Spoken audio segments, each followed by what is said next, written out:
J'ai créé C6 en 1986 parce qu'à l'époque, on avait des difficultés à trouver du personnel qualifié. Donc c'était une offre qui était très orientée vers les besoins de Goron. C'était du sur-mesure, en fait. C'était un service interne qui était externalisé, en fait. Alors en 2003, j'ai confié la direction de C6 à Laurent l'Espagnol.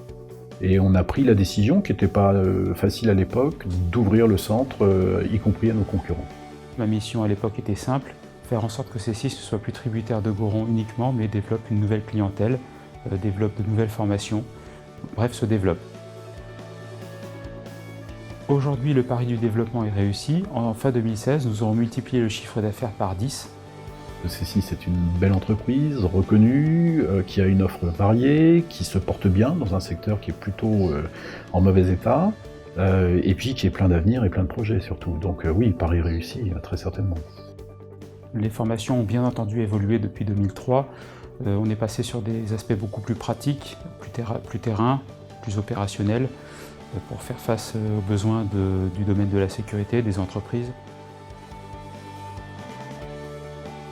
L'un des facteurs de réussite de C6, ça n'est pas de proposer d'une manière figée les cursus de formation, c'est de pouvoir s'adapter à la demande de l'entreprise, tout en respectant évidemment les vœux du législateur.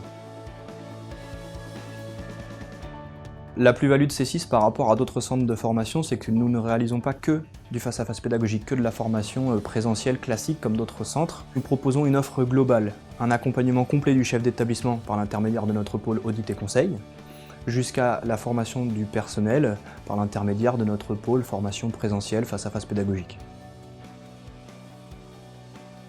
Le défi pour les années à venir maintenant, c'est de déployer l'offre de C6 sur toute la France, puisque C6 est implanté dans toutes les agences de la société Goron et donc se déplace et opère aujourd'hui au niveau national, et peut-être prochainement d'ailleurs au niveau international.